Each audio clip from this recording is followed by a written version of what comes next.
All right, Denise, I'm gonna go ahead and resume the recording, and so just let that say that, and then we'll get started. Great.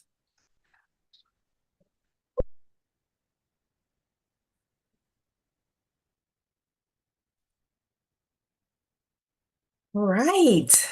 Good morning, everyone. Good morning. Good morning. Glad to see all the faces. We may not have sunshine outside, but it looks like sunshine inside and ready for a conversation about inspection. So I'd like to welcome everybody that's joining us online to Inspection Insights, which is the newest episode, if you will, of the Greater Nashville Realtors Real-Time Topics, and excited to have this conversation today and share this with our realtor family. First, before we dig in, I would like to give everybody an opportunity to introduce yourself, tell us a little bit about your business, and then we'll dig in and get the conversation started. And we'll start with Chris, go to Matthew, and then we will go to Shane. Good morning. Thank you, Denise. My name is Chris Behling. I'm the owner and CEO of House Call Home Inspection, House Call Pest Control, and Apex Commercial Inspections. We're based here in the greater Nashville market. We currently operate in 15 states and we have 32 locations. And so I'm just happy to be here and be part of this panel. Thank you for joining us. All right, good morning, everybody. My name is Matthew Hagerty. I am a licensed engineer and I'm the owner of Solid Base Structural Engineers. I've been doing this, for 15 years now, doing structural inspections. We also do structural designs, and we do something called contractor oversight, which is a little different and new than what other structural engineers do here in Tennessee, specifically Middle Tennessee, Greater Nashville area. But I'm excited to be here and happy to help everybody out that's on this call. Thanks, Yeah, Matthew. my name is Shane Hayden. I'm the owner of the Rooter Dude and the Septic Company. I've been plumbing since 2003. I was a plumber in California for 11 years before relocating to Nashville. Out there, I built clean rooms, hospitals, and custom homes. And then relocating here, we now specialize in sewer, drains, and septic. So we do trenchless sewer lining, trenchless sewer rehabilitation, basically where we go and blow the tubes inside, give you a whole new sewer system without having to jackhammer and all that fun jazz. And then now we do septic inspections, septic installation, septic rehabilitation, and repair. That's a lot. I Yeah. don't know if we're going to get into all of that today, but it's very interesting and I'd like to hear more. So let's jump right in. And I'd like to just talk a little bit about how can realtors and inspectors, home inspectors, structural engineers, how can we work together more effectively to better serve our clients? And anybody can start.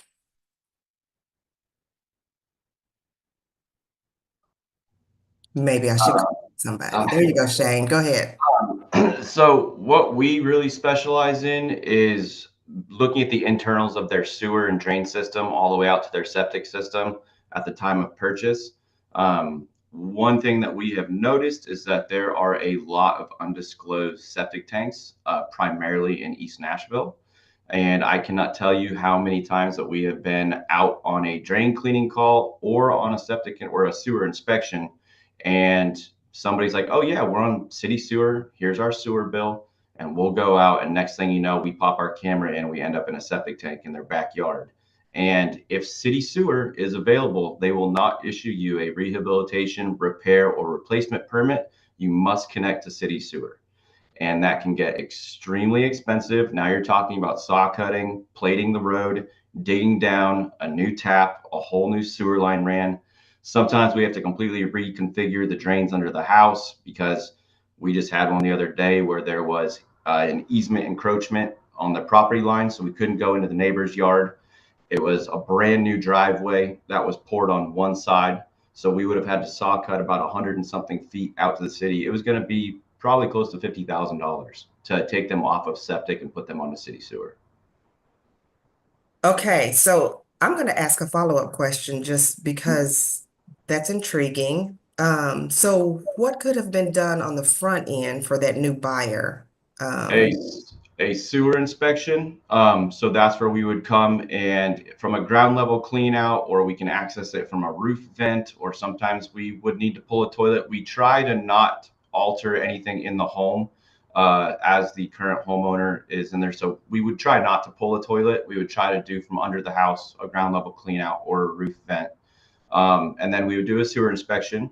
And we've had both ends of the spectrum. We've had realtors call us because they want a price to replace all the cast iron all the way out to the city, but it's already been replaced to PVC, and the existing homeowner didn't know that, to the point where somebody said they paid somebody to replace everything in PVC, and we go camera the line and it's still cast iron or old clay or concrete pipe under the road.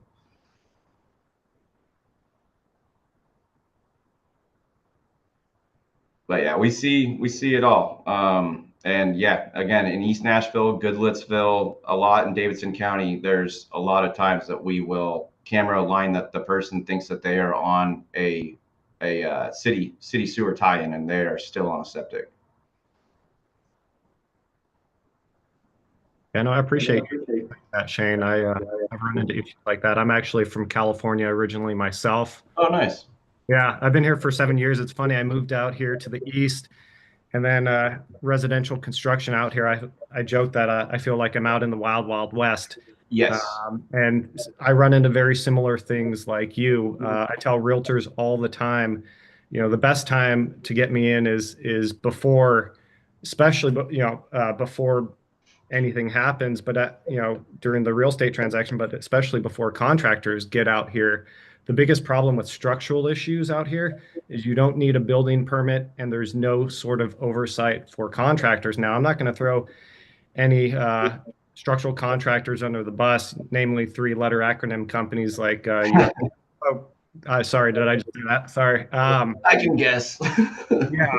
Well, the problem is, not a lot of people know, just like with septics and sewer, a lot of people just don't know. And for all the realtors listening, you can read the general home inspection report. There's a lot of good companies out here that do that. It'll be in the structural sections, whether there's cracks in the drywall, sloping of the floors, cupping of the floors, water in the crawl space, actual damages they can see in the attic or crawl space.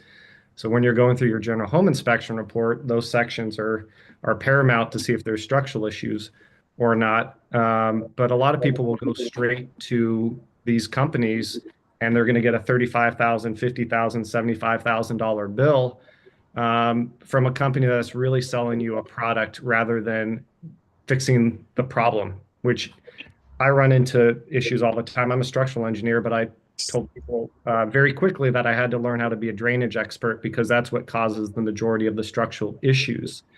And so, I come in, and obviously I charge for my services, but I can't tell you how many times I take a bill from like one of these companies of $50,000, and I'm like, no, you only have $7,000, $8,000, $9,000 worth of drainage work. Yes, you need to repair some structural issues, but you need to solve the root of the problem.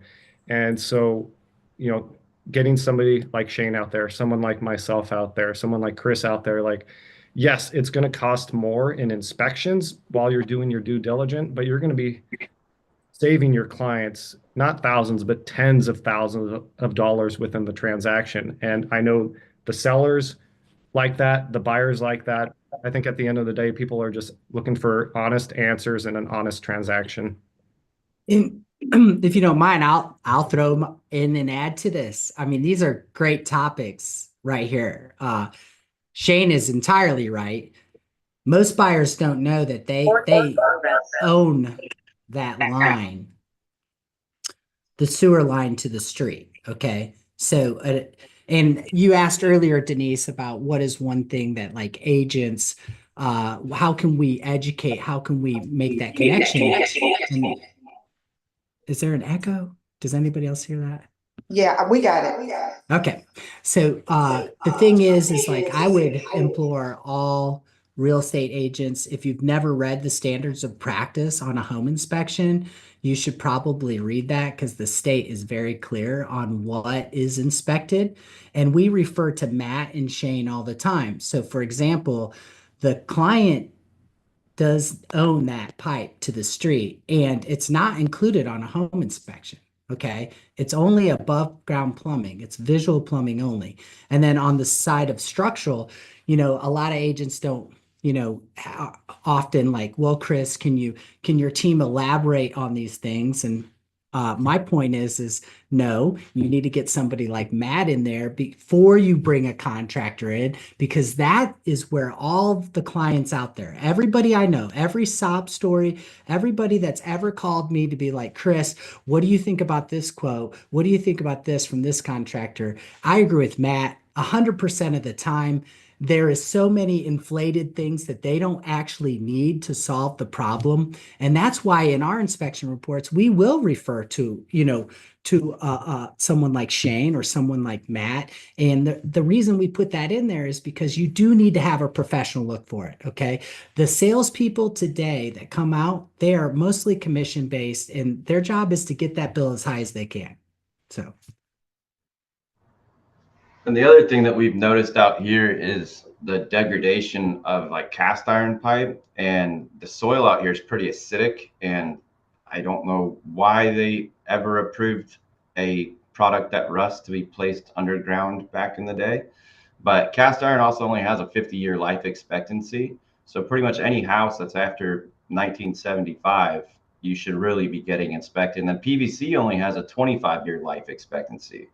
So those houses that are built in the 90s, you really want to start looking at them. And PVC, you can get bellies and all this stuff. And the last thing you want to do is move into your house and then have a whole house stoppage, especially if you have a basement, not realize it. And then next thing you know, now you're dealing with water damage that's very unpleasant water damage because you're dealing with black water, and then you're looking at a full mitigation.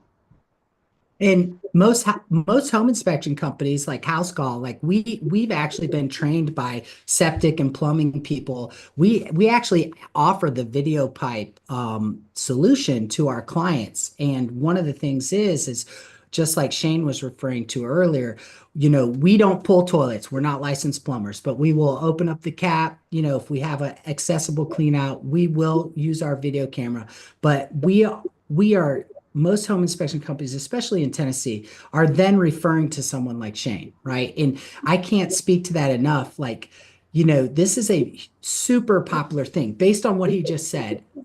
Cast iron, if it exists in the house, we are recommending to buyers that, hey, this is going to need to be replaced. Okay. PVC, the same thing. People think just because they have plastic pipes now that it lasts forever. No, it doesn't, right? If the house is 30 years old and it has PVC at the initial inception of it, they can still have issues, especially if they have trees in their front yard. Okay. Go ahead. Yeah, Shane can elaborate on that, I'm sure. Yeah, and that's where, going back to the septic side of things, if you have trees, you're definitely going to want to get a septic inspection anywhere if the trees are within 30 feet of where your septic tank is located. I can't tell you how many times we have pulled the access ports for septic tanks and seen roots growing in their septic tank, and we just have to unfortunately let the person know your septic tank's done, and we now have to completely dig up a spot next to it. We have to condemn your existing. We have to retie in the sewer, retie in the tight line, and it's not a cheap process to get a septic tank replacement. And I do want to add just another point. Like, we have clients all the time that are on septic and they'll ask us, Chris, can you do like a video pipe inspection? And I tell them, no, no, you don't want us. You need Shane. For all the home inspection companies out there that are maybe doing dye tests or specific things, no, we always imply to our customer that they need to get a licensed septic professional out there that can pump that tank, take a look at it, and evaluate it. From a home inspection, that's way above our scope. And so if there's anybody out there promoting like some type of septic service, if they don't have a pump truck, I wouldn't Shane is the expert on that. And so you're wasting the client's money as an agent. Agents should know this. Like we're not going to scope a line that goes 10 feet to a tank. No, you need to have Shane out. Shane's going to open the tank. He's going to take a look. He's going to find any issues because like he just said, to replace, if the tank's bad, I mean, that replacement's $10,000 or more. Yeah, that's a starting point for that. And the problem that I learned, I didn't deal with a whole lot of septic when I was in California. Everything's on city sewer, so we dealt with a lot of water reclamation, and then they would sell that water. Where out here, a majority of Tennessee is on septic, or they're on, large scale leach and overflow fields for, subdivisions. But for septic specifically, I can't tell you how many times we've seen either septic tanks settling because they were never properly installed, or we'll look for, they're starting to get erosion around the tank. And if those things are happening, you're looking at, 1,000-gallon tank, you're looking at probably, was it 8,000, 10,000 pounds easily that's sitting on unstable soil. That can cause major issues in your yard. If your tank is settling, it'll cause it to not leach. And then if it's not leaching, then we have to go in, we have to then possibly talk about maybe a duplicate field, because every home that has a leach field, you have to provide a duplicate location. Because if your leach field ever fails, there has to be an alternative site to put in another leach field, or we have to come up with an alternative system, which would be like a lagoon or a mound system. And when we're looking at our testing, or when we're doing our inspections, we're going to pump the tank out because, A, you don't want to inherit somebody else's mess. I mean, you should just get the tank pumped out when you're purchasing it anyhow, because who knows? I mean, we found like crumbled up cigarette packs in there, all kinds of stuff, trash, sometimes just all kinds of garbage. You want to get all that kind of stuff out when you're purchasing so we can get a good look, make sure there's no cracks, no roots, make sure it hasn't settled. Because if your tank settles and this is your outlet side and this is your inlet side and it's settled like this, you're not going to leach now. And as a septic tank works, you have your solids on the bottom, your effluent in the middle, and then you have your fog, your fats, oils, and greases on top. Well, if you're not able to get that right, you're now going to get that fog going back up into your sewer line, and it's going to solidify like a bar of soap. And then now you're talking about getting out there and hydrojetting it and getting that all cleaned out. And that could all be avoided with just a simple inspection. So now that we are completely terrified,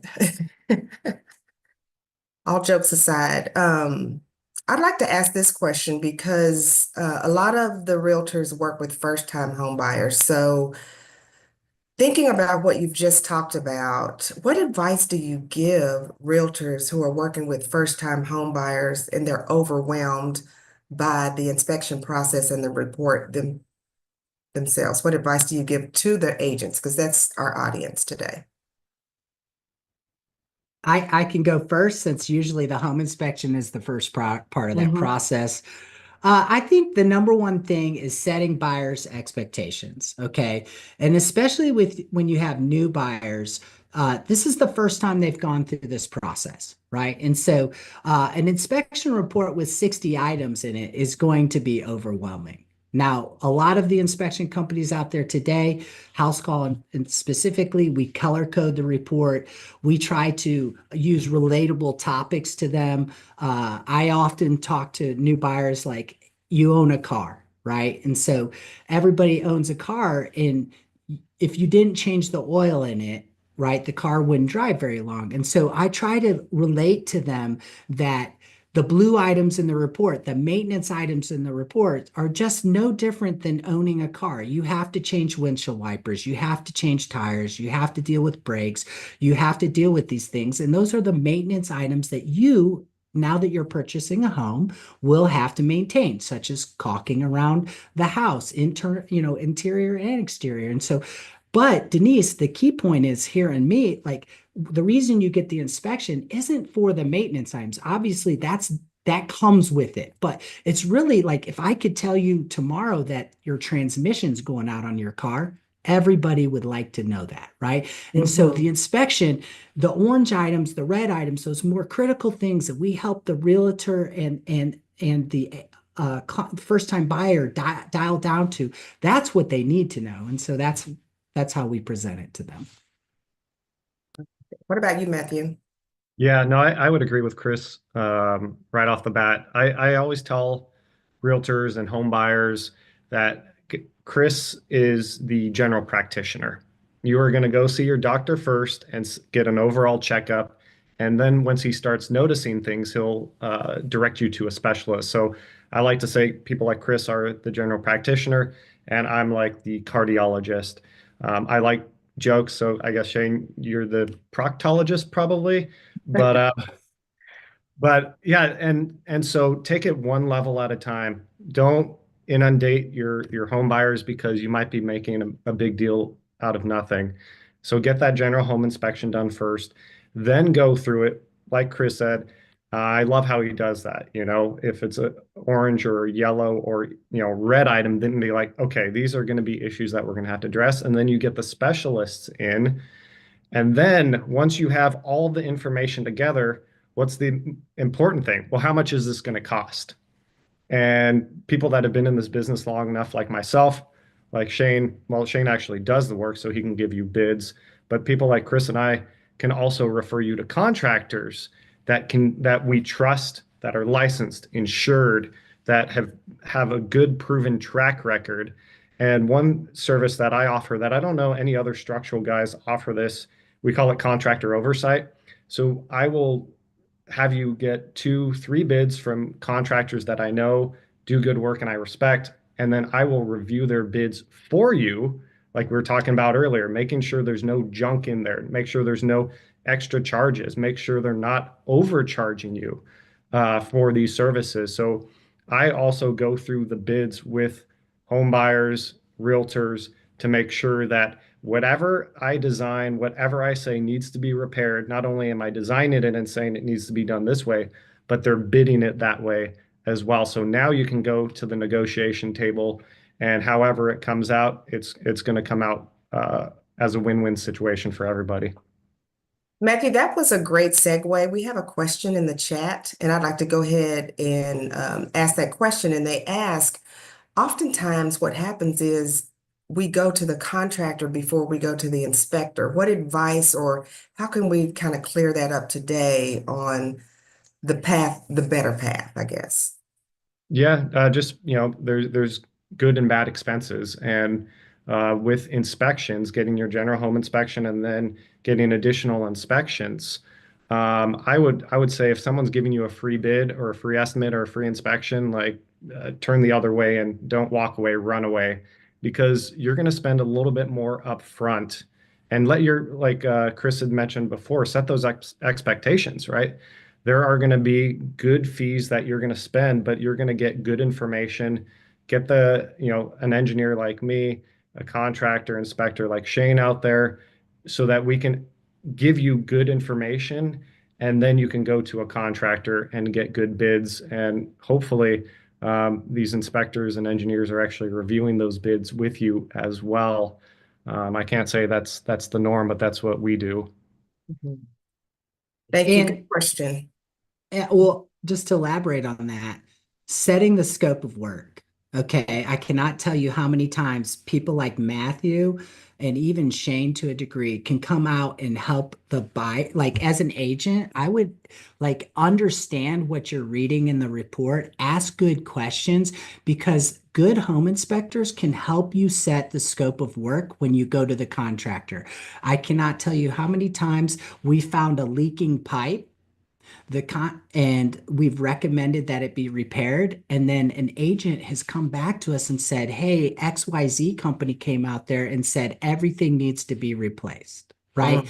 And my point to them is like, I'm with Matthew.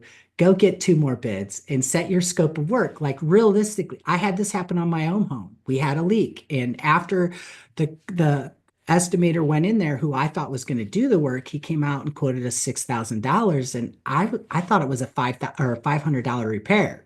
So I didn't do a good job at being like, this is what I needed done. I allowed him the opportunity to then come out and like just shoot for the moon, right? So just Yes. really setting the scope of work. Wow. And I feel like it's not also just for, like, I'm not gonna sugarcoat it. About 30% of our workload of repairs is on new construction, and they are building very quickly. I think there's a lot of things being missed. I had the other day a home that was in a quite nice neighborhood. It was well over $1 million, and they called us because they had flies, sewer flies. And so we went and looked. I opened up the crawl space, and the crawl space door was to the brim with sewage. And somehow the vents were never connected under the home. And one of the contractors had dropped a X-Acto knife into the drain, and it got stopped up at a 90 before the clean out at the 3-inch to 4-inch transition outside the home. Well, it backed up the house. Well, they never got any water in a bathtub or a toilet because one of the vents was never connected. So it was all going into their crawl space. So this was their first home, and they ended up with a full mitigation. They had to get underneath their house, pumped out. They had to then get a team in there to excavate all of that and then replace the gravel, replace all the moisture paper. I mean, it was a nightmare. And a lot of what we see is with new construction. And not only that, Shane is spot on. If you look at the national average, half of new construction homes, buyers are either don't think they need a home inspection, or an agent is saying you have a warranty. And I mean, I echo that. Like, the fact is, we haven't really changed building practices much. We just throw more people at it. And I use this analogy all the time when I teach classes.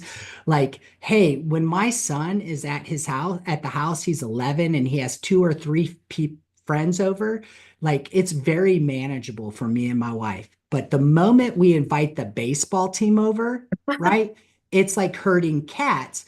And that's where we are at today in residential construction. Builders have 23 to 20 to 30 people on site, and it's way too much for those site supers and they erect that house. My first home took 9 months to build. We have whole subdivisions erecting 15, 20 houses in weeks. So yes. Thank you. And thanks for that segue. You guys are playing great today. So we talked about first-time home buyers. What advice do you give, again, to realtors, because that's our audience, when we have a client that says, I buy and sell homes all the time, I don't need to get a home inspection? Well, Yeah. oh, sorry. Go ahead, Shane. I was going to say, well, it's just amazing because I get that a lot too. And we deal a lot with a lot of buyers that buy commercial properties as well. And they say, oh, well, I own the place next door, or I own this, or I own that. And next thing they know, they're into a situation where they purchased a building that's tenant occupied, and the sewers failed, and they didn't opt for a sewer inspection. And now we're talking about dealing with either shutting down businesses, and that's where we can come in and do trenchless sewer repairs, where we can do it overnight and not have to jackhammer and everything. But we deal with it a lot in the commercial space where people are opting to not get sewer inspections. And when you were to say what advice, I was going to say, just make sure you have a large savings account or a depository account. Gotcha. Yeah, I view it like this, Denise. I don't know how many cars you've bought in your life, but every single car I've ever bought, I test drove. I walked the car. I opened up the hood. I took it away from the dealership and I parked it in a lot and I looked at it. I think if you're not getting an inspection, and to echo what Shane said, I mean, if it's I always recommend on septic and things like that you have a specialist out. But not getting a home inspection, especially on residential construction, even like the new construction or anything like that, like just saying that it's a warranty, it's like buying a car that you've never seen, right? And then paying full price for it, getting it, and then you have buyer's remorse. Today, home prices have gone up. A home inspection is less than 1% of the cost of the purchase. I totally think that you should get that done. I mean, that's just my point. So Yeah.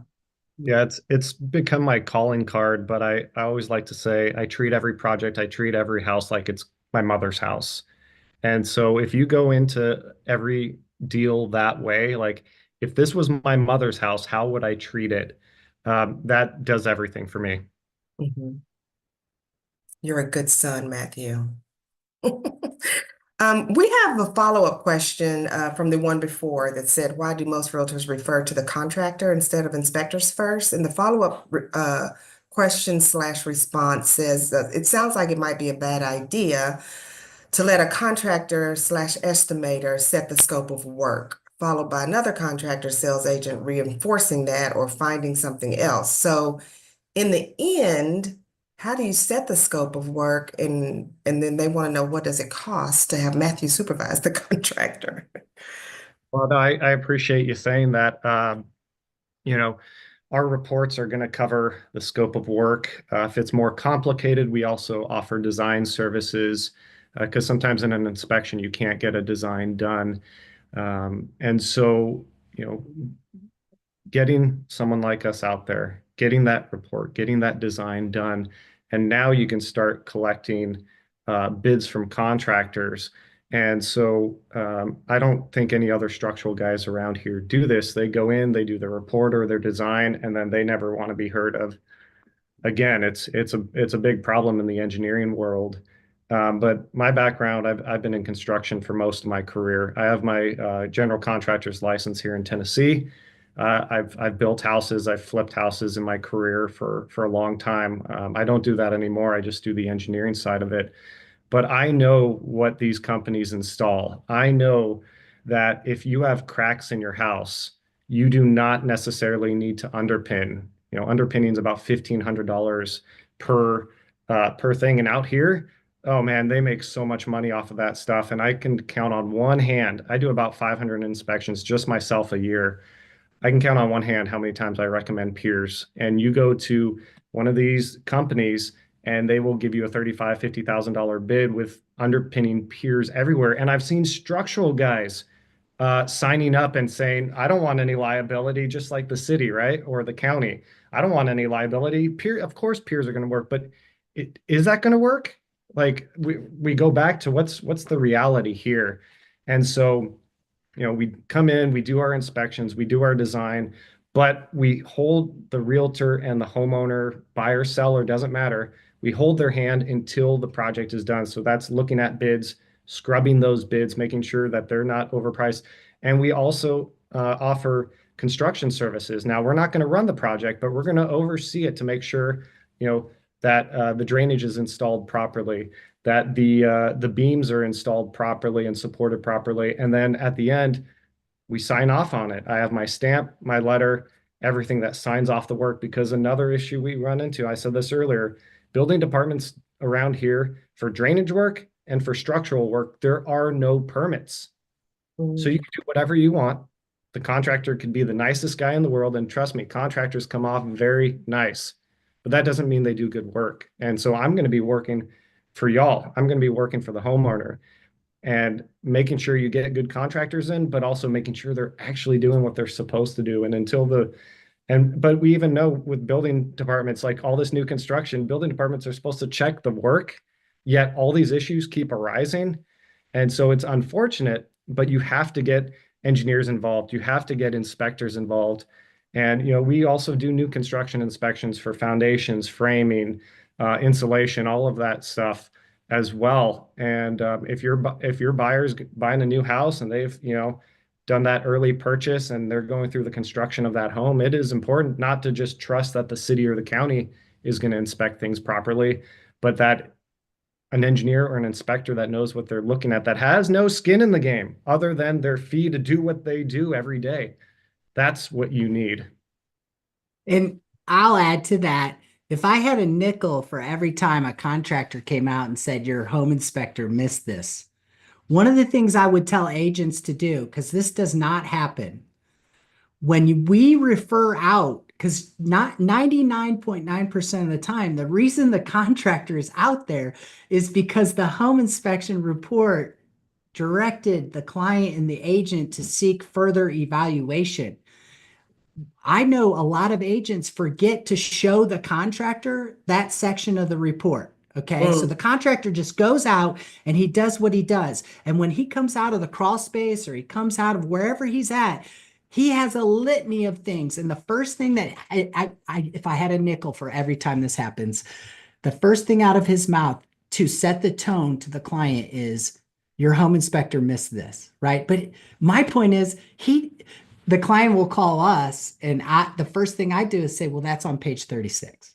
And so I ask them, did you show the contractor the inspection report? The reason they're out there is because of the inspection report. And so I would advocate to all the agents, all parties involved, when we do bring in specialists like Shane and Matthew and these other, give them access to the report, right? Because that's the whole reason they're on site. That's starting that scope of work. You're already limiting down what they can utilize to used car salesman use, so to speak. Yeah, and we're not saying contractors are bad, but there's a process. It's like baking a cake. You have all the ingredients, but you have to do it in a certain way. And if you don't, you're not going to get a cake. And so getting inspectors ahead of time, getting engineers ahead of time when needed, and then also having them involved with getting contractors, reviewing bids, all of that. Because yes, at the end of the day, the contractor has to be there. They have to do work, but we want to make sure they're doing the right stuff. They're not overcharging, and their work is actually getting inspected, and they are being held accountable. Well, and like you guys were saying, like Chris, they're the general practitioner, then we would be the specialist. Like, I won't even go and do a follow-up until we've seen the inspection report. And almost every realtor, they'll send it over to us. So I have a list of things that I know that I'm looking for. I can go and do a general overview of everything. But if you have specific things that you want us to go and inspect, that's what we're really going to deep dive into. So it's for us, it's very beneficial for us to have the inspection report prior to going out, that I can either, if I'm sending a technician, then I'll put it in their notes of everything to look, and I'll even highlight those points from it to put into their dispatch call of what they're going to be looking for as an addition to our sewer inspection or septic inspection. And to expand upon that, like, it's straight up in the standards of practice for home inspectors. These guys are the specialists. They're your surgeons, okay? The home inspector is the general family doctor. You come in with a cold. We're out there. Our scope of work is to identify, right? Visual inspection at that day and time. We are not using specialized equipment. Okay. We are not the experts in that subject matter, right? That's what we're there for. And so that's why we often refer, we look, we see, and then we refer to the specialists and say, hey, you need to get Shane out there. You need to get Matthew out there. Thank you. This may be a tricky one, but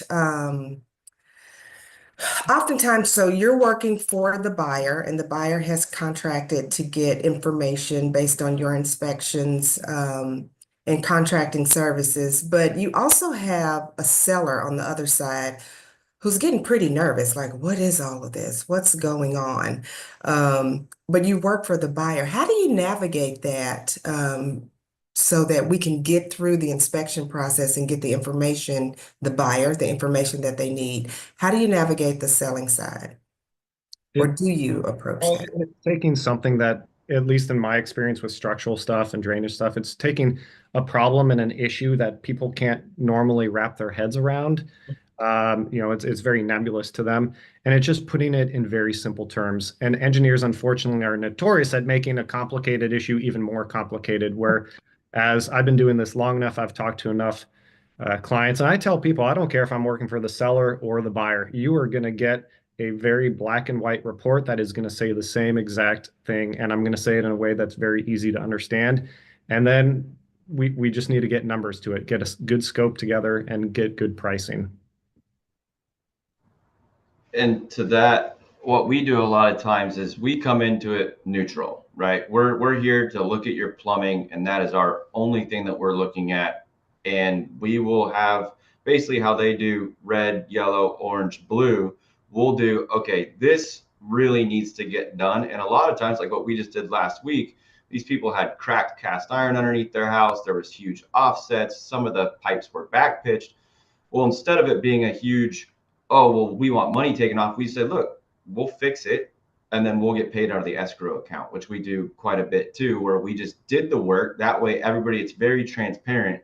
And then when the house closed, they just paid us out of the escrow account, which kind of alleviates that whole, well, are they working for the seller? Are they working for the buyer? Who's it? Where we just come in neutral. All we're here to do is look at it, give you options, and then remedy it if you want it remedied before you're taking possession of the home, or we can come back after you take possession of the home, and then sometimes we'll come back and fix some of those not so pending issues. But we don't want somebody to move into a house and not have their drains work. That's just a horrible situation.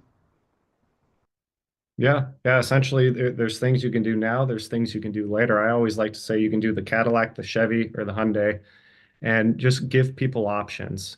And really, we're not building the Taj Mahal here, right? Like, this is a home. Yes, we want it nice, we want it fixed, we want it functional, but explaining, okay, here it is, and if you do this, this is going to happen. If you do that, that's going to happen. And really, then that's at the time where the realtor can go to their client and say, okay, here's what we got going, and this is going to be our plan moving forward. Yeah, I mean, to add to it, it depends on the market, so like we're in a buyer's market right now. Homes are taking longer to move. This is probably an opportunistic time. Denise, I've never met a seller that said they didn't want top dollar, right? You know what I mean? You don't meet people that want to sell their house. There's different degrees of repairs, right? And so this is probably, as an agent, I would be aware of the pre-listing inspection that home inspectors can offer them. If their house is not pristine, I don't know about you, but I can walk through my house right now and see at least 7 items that I know are damaged or don't work that I just live with every day. And so if I were to sell my house and I wanted top dollar currently, you may want to have a home inspection where a home inspector comes out, for $400 to $500 and gives you that list, because I like to do repairs on what Chris wants to do, right? I don't like to be told what to do. So that's your opportunity as a seller to get an overview of the home and do those, different repairs that you feel comfortable with and get top dollar. Wow. You would think that you guys see my list, because that was the pre-listing inspection was the very next thing. But if you can think of something, what are some minor issues that often seem like it's alarming, right? To buyers, but they're actually easy fixes. Is there anything that comes to mind? I would say, for me, what I run into is I mentioned this earlier, a lot of cracking. People freak out when they see foundation cracks. They freak out when they see drywall cracks. And you know what? Homes are going to move a little bit. I go through every house. I use what's called a zip level, and I measure the floors throughout the house. So I get up to 1/8 of an inch, 1/16 of an inch, and there is an allowable amount of settlement. I'm here in East Nashville. You go to East Nashville, you go to one of these historic homes, and it's almost like a fun house at times. And you know what? Does that mean it's a bad house? Does that mean it's going to collapse? Not necessarily. Things are allowed to move. Now, if it's a chronic issue, if it's a water issue, something like that, that's a different story. But just because you see cracking in a home, and first-time home buyers, they freak out when they see cracks. And to me, I just say it's more of a red flag than anything else. It means there needs to be further investigation. But yeah, having, slightly cut floors, cracking in the house, cracking on brick, it's not always the end of the world, but it does tell you, okay, let's look at this a little bit further. But yeah, it's not the worst thing. And unfortunately, we're getting sold snake oil a lot of times in here, because these contractors come out and now you have a $50,000, $60,000, $70,000 fix, which really isn't necessary. So yeah, I would say in my world, cracking concrete, sidewalks, garage slabs, driveways, usually that's not a big deal whatsoever. And to elaborate on what Matt said, there's two types of concrete in the world. There's cracked concrete and concrete that's going to crack. Okay. So you're looking for offsets. You're looking for se major settlement. We work in many markets. Okay. If we were in Nolans today, people buy houses all the time that have two inches of difference across the foundation. Our soil pressure here, we are on rock. You know, it is very firm. Okay. And I can't aspire, talk enough about any foundational issues before you get a contractor involved. Get someone like Matthew involved because we do get taken advantage of. That those minor cracks, people don't understand. They see cracks in brick veneer. There's a 1 inch air gap between that brick veneer and the house. We could literally take all the brick off your home. It's a wood framed house. It will still stand. And they get sold into this. You have these enormous foundations. And I'm not saying we don't come across houses that have issues. Okay, we do. But the majority of it, most homes settle in the first 10 years. Okay. And so it takes time for the house to kind of work its way down into the foundation. And after that, I joke often in my classes, Denise, that I teach CE, that my wife, we have this crack in our raised ceiling in our living room, and we're 3 years into home ownership. And she asks me every year when I'm going to fill it in. And I'm like, no, we have 7 more years. We're going to let the house settle and then I'll patch it. So. Love it. Well, I am enjoying this conversation. Can probably keep talking all day, but real quick, what's the most unusual or surprising things that you've come across out there? The there's I call them the music men, right? So you get a lot of contractors that are coming from out of state, and they're coming for like a quick buck. And I can't tell you. So we stopped doing construction. When I first came out here, we were doing construction. And for me, a bathroom remodel shouldn't take more than 2 weeks, right? You should go in there, you should demo it. We come in, we do our plumbing. Worst comes to worst, you got to fix some subfloor. You get your tile contractors in there. And we were dealing with contractors that they'd go in, demo, get their deposit. And then all of a sudden I'm getting homeowners calling me 3 months later saying, when are you guys coming back? I'm like, they haven't come back yet. Oh. And so we were dealing with that. So I didn't want our name attached to that. So we stopped doing construction. So now we just specialize in sewers, drains, and septic. And that's it. That's all we do. We do some plumbing for some of our commercial restaurant accounts if they need new faucets or new tankless water heaters, stuff like that. But the amount of garbage plumbing I've seen under some of these homes that are done by licensed contractors. Now, maybe the guy that sold the job, he might have a license, but a lot of these people they're bringing in most definitely aren't, because I've seen one where they tied a toilet into 2-inch conduit that then was duct taped to galvanized fence posting, which was then had like fern cones, which are rubber bands, which are approved for underground. We don't use them because they can allow the pipes to shift. We use what's called strongbacks. But I mean, just a hodgepodge of all these different piping materials, undersized for a toilet, because the minimum for a toilet is 3-inch. And this poor lady, she paid $75,000 for that. And I told her, I said, they completely screwed everything up.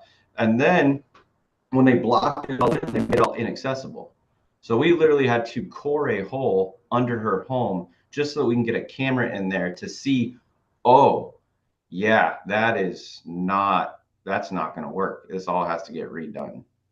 So Shane, how many times have you seen a mouse or a rat when you run your video camera down into the pipe? Out here, we get that more so downtown, like downtown Broadway. Closer to the river, right? Yeah. Well, the closer we get to the Cumberland, we see it. In California, I got a rattlesnake one time that was in line. Yeah. It's a rope. I've seen all kinds of stuff. We had one time where the police had come to the home, and when we were running our camera, we found different things that they had flushed down the toilet. So we've ran into some interesting scenarios. The craziest thing that I've seen, Denise, is one time I did an inspection and the seller was home and I was in the attic and he came up into the attic and he saw me writing up. This thing was hanging underneath a clear leak around a vent, okay? And he was laughing because he was explaining to me how him and his buddy spent last weekend fixing it. And what they had done was hung a baby's bathtub from 4 chains. And so it actually would catch the drip from when it rained. And they had a hose hooked up to the drain valve that you would empty into your sink or toilet. And they had the hose running out through the soffit of the house. And he was just so proud of himself because he had, beer engineered this. And I was like, well, I mean, you probably should have just had it fixed by a roofing A contractor. roofer company, have a roofer out. Oh my goodness.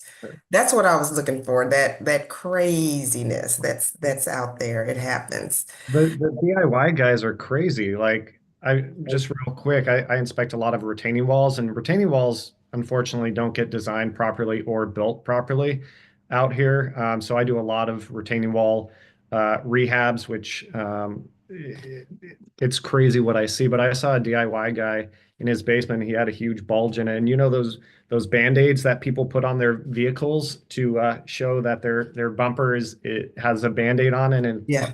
repaired. I saw a bunch of those on the retaining wall, and the guy's like, well, no, if it works for a car, it's going to work for a retaining wall. And I just couldn't believe what I was seeing.